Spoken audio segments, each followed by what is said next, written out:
Hello students, देखिए आज का जो हमारा टॉपिक है कम्युनिटी न्यूट्रिशन में वो है आपका meaning of nutrition education and its importance. यानी कि जो न्यूट्रिशन एजुकेशन होता है, यानी कि एक तरीके से पौष्टिक शिक्षा जो होती है वो उसका अर्थ क्या है या उसकी इम्पोर्टेंस क्या है। ठीक है, तो ये हमारा जो टॉपिक है ये आपकी जो है नेक्स्ट जो यूनिट है वो स्टार्ट हो चुकी है। तो सबसे पहले देखेंगे हम मीनिंग ऑफ न्यूट्रिशन। सिर्फ इसमें मीनिंग ऑफ न्यूट्रिशन है, एजुकेशन जो है नहीं है, ये थोड़ा सा गलत हो गया।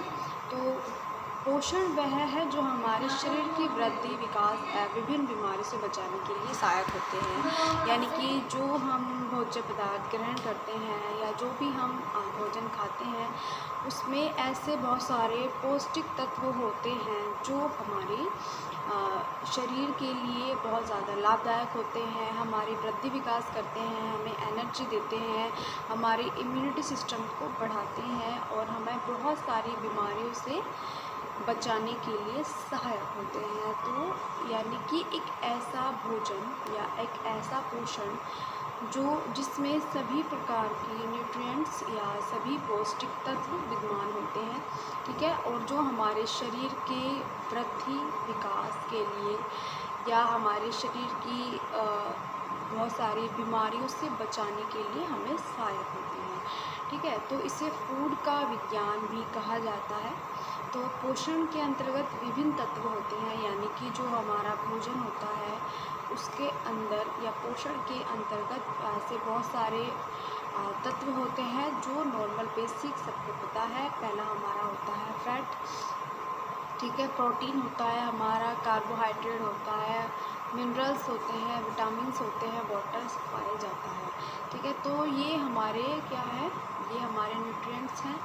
तो जो हमें भोजन में किसी न किसी रूप में लेने होते हैं या हमारे भोजन में उपलब्ध होने चाहिए, ताकि जिससे हमारा जो शरीर है वो स्वस्थ होगा, हमें एनर्जी मिलेगी ताकि हम किसी भी कार्य को इजीली अच्छे से कर सकते हैं और हमारा जो वृद्धि विकास है वो बहुत अच्छे से होगा और हमारी इम्यूनिटी जो सिस्टम होता है वो बहुत अच्छा बनता है या हमें बहुत सारे बीमारियों से बचाने के लिए हमें सुरक्षा प्रदान करते हैं। तो ये पौष्टिक तत्व हमारे लिए बहुत ज़्यादा ज़रूरी होते हैं। तो हर एक पौष्टिक या हर एक न्यूट्रिएंट्स का जो कार्य होता है वो सबका अलग अलग होता है। जैसे फॉर एग्ज़ाम्पल्स मैं आपको कुछ एग्ज़ाम्पल्स बताऊंगी। जैसे प्रोटीन का कार्य क्या होता है, बॉडी बिल्डिंग, यानी कि एक तरीके से हमारे हमें एक तरीके से हमारी बोन्स को स्ट्रॉन्ग करना या हमारा शरीर है उसकी वृद्धि के लिए, विकास के लिए,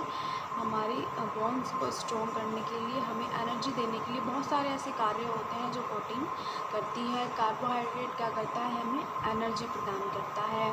कई बार ऐसा होता है कि हमें किसी भी कार्य अगर करना है तो हमारे शरीर को ऊर्जा की जो है ज़रूरत होती है। नॉर्मल हम शारीरिक कार्य करते हैं तो भी उसमें हमारी बहुत सारी शारीरिक एनर्जी लग जाती है। कई बार ऐसा होता है कि नॉर्मल भी हमारी जो खुद ऐसी एक्टिविटी होती है तो जिसमें भी जो है एनर्जी की ज़रूरत होती है। तो जो कार्बोहाइड्रेट होता है वो हमें एनर्जी यानी ऊर्जा प्रदान करता है। तो विटामिन्स का क्या कार्य है, to maintain growth and development. ठीक है, तो वृद्धि और विकास। तो ऐसे ही हर एक न्यूट्रिएंट्स का, और देखिए जल जो होता है हमारे शरीर में सबसे ज़्यादा मात्रा में जल पाया जाता है। तो हर एक पोषक तत्व का अपनी अपनी एक वैल्यू होती है, अपना अपना एक कार्य होता है शरीर में। तो न्यूट्रिएंट्स यानी जो हमारे भोजन में जो पौष्टिक तत्व होते हैं वो हमारे भोजन में सही या उचित मात्रा में होने ज़रूरी है, जो हमारे शरीर के अलग अलग कार्य के लिए बहुत महत्वपूर्ण होती है। तो इस प्रकार भोजन के द्वारा यदि इन तत्वों को ग्रहण करते हैं, यानी अगर हम इन न्यूट्रिएंट्स को ग्रहण करते हैं या इन तत्वों को अगर हम ग्रहण करते हैं तो हम शरीर यानी जो हमारा शरीर है, शरीर को स्वस्थ व निरोगी जो है रख सकते हैं।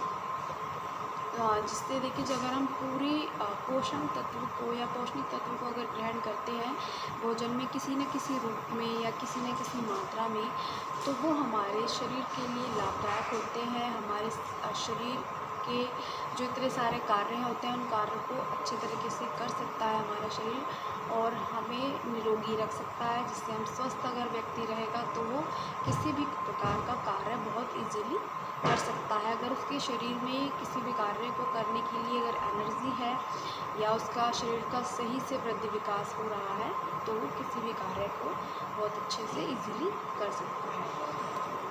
तो जो आपका ये टॉपिक है या जो स्लाइड है सिर्फ ये आपकी मीनिंग ऑफ न्यूट्रिशन है, ये एजुकेशन इसमें नहीं है। अब आता है आपका मीनिंग ऑफ एजुकेशन। तो शिक्षा एक ऐसी प्रक्रिया है जिसके द्वारा मानव अपने शिक्षा एक ऐसी प्रक्रिया है जिसके द्वारा मानव अपने व्यवहार में परिवर्तन करता है। यानी कि जो एजुकेशन होता है वो एक ऐसी प्रोसेस है, यानी एक ऐसी प्रोसेस है जिसके द्वारा मानव अपने व्यवहार में परिवर्तन करता है। यानी कि जो उसका बिहेवियर होता है उसमें बहुत सारे चेंजेस आते हैं, क्योंकि जब व्यक्ति शिक्षा को प्राप्त करता है तो बहुत सारी चीज़ों को सीखता है, चीज़ों को या किसी भी कार्य को करने का सही तरीका उसको आता है, उसके ज्ञान में वृद्धि होती है, वो अपने कुल मिलाकर के वो अपने व्यवहार में बहुत सही और सकारात्मक परिवर्तन लाता है। तो तथा शिक्षा के द्वारा वह अपने ज्ञान को बढ़ाता है तथा अपने आप में अच्छी आदतों का निर्माण करता है, क्योंकि जब व्यक्ति शिक्षित होगा, हर चीज़ के बारे में उसको ज्ञान होगा, किसी भी कार्य को करने का सही तरीका होगा, तो यानी कि वो अपने बिहेवियर में चेंजेस ला रहा है, अपने बिहेवियर को और अच्छा बढ़ा रहा है, ज्ञान को इकट्ठा कर रहा है या ज्ञान को प्राप्त कर रहा है, तो जिसमें वो एजुकेशन के थ्रू कुछ बहुत सारी अच्छी आदतों का निर्माण कर रहा है, एक अपने व्यक्तित्व का निर्माण वो बहुत अच्छे से कर रहा है। अतः इस संबंध में कहावत कही जाती है, यानी कि कहावत कही जाती है एजुकेशन को लेकर के कि अशिक्षित व्यक्ति पशु के समान होता है। यानी कि अगर किसी व्यक्ति को शिक्षा का ज्ञान नहीं है तो उसको इतनी ज़्यादा किसी भी कार्य को करने का इतना तरीका नहीं आता, अपने व्यक्तित्व में वो सुधार नहीं कर सकता, अपनी अच्छी आदतों का वो निर्माण नहीं कर सकता, ना ही वो अपने व्यवहार में चेंजेस ला सकता है। तो एजुकेशन जो होता है या शिक्षा जो होती है बहुत ज़्यादा ज़रूरी होती है एक अच्छे व्यक्तित्व निर्माण के लिए। तो शिक्षा के द्वारा ही वह एक अच्छा इंसान बन पाता है, यानी बहुत सारी अच्छी आदतों का निर्माण करता है, बहुत सारे ऐसे कार्य करता है जो सबके लिए या खुद के लिए बहुत लाभदायक होते हैं, क्योंकि बहुत सारे कार्य को अगर आप सही तरीके से करते हो तो वह बहुत ज़्यादा सही होते हैं। तो मानव से जुड़ी हुई अनेक प्रकार की शिक्षाएं होती हैं, यानी कि हर एक फील्ड की उसको यानी लगभग उसको हर एक क्षेत्र की जानकारी होती है। तो मानव से जुड़ी हुई अनेक प्रकार की शिक्षाएं होती हैं, जैसे मान लीजिए पारिवारिक शिक्षा कि अगर व्यक्ति घर परिवार में रहता है तो अपने जो बड़े होते हैं उनसे बहुत सारे अनुभवों को देखता है, उनसे बोलने का तरीका देखता है, अपनी अच्छी और सही आदतों का निर्माण करता है। तो ऐसी बहुत सारी चीज़ें हैं जिसमें पारिवारिक शिक्षा है, सामाजिक शिक्षा है कि समाज के जो नियम हैं, जो तौर तरीके हैं उनके अकॉर्डिंग रहना है, या समाज किस तरह का है उसमें किस तरह के कार्य करने उचित है। तो ऐसी बहुत सारे अगर एजुकेशन होगा यानी उसे अगर शिक्षित होगा वो, तो उसे हर एक क्षेत्र की हर एक चीज़ की नॉलेज या हर एक क्षेत्र का ज्ञान उसे प्राप्त होगा। तो जिससे एक उसका बहुत ज़्यादा जो व्यक्तित्व है, व्यक्तित्व में और ज़्यादा अच्छा निर्माण वो करेगा, यानी अपने व्यक्तित्व में और ज़्यादा परिवर्तन ला के वो एक अच्छा व्यक्तित्व बन सकता है। या संस्थागत शिक्षा, तो ऐसी बहुत सारी चीज़ें होती हैं। एजुकेशन अगर व्यक्ति को अच्छे से है या वो शिक्षित है व्यक्ति, तो वो अपनी खुद की लाइफ को सुधार सकता है, या बहुत सारे ऐसे कार्य हैं, बहुत सारे व्यक्तियों की मदद कर सकता है, क्योंकि अगर व्यक्ति को हर एक क्षेत्र का ज्ञान है या उसको अपने अंदर बहुत सारी ऐसी आदतें हैं जिनको वो बहुत आदतों का निर्माण कर सकता है, या जैसे मान लीजिए किसी भी व्यक्ति की हेल्प करना, या किसी भी अगर किसी भी व्यक्ति को किस चीज़ की ज़रूरत है तो उसको शेयरिंग करना। तो ऐसी बहुत सारी चीज़ें होती हैं कि जिस व्यक्ति को जिसकी ज़रूरत है उसकी हेल्प करना।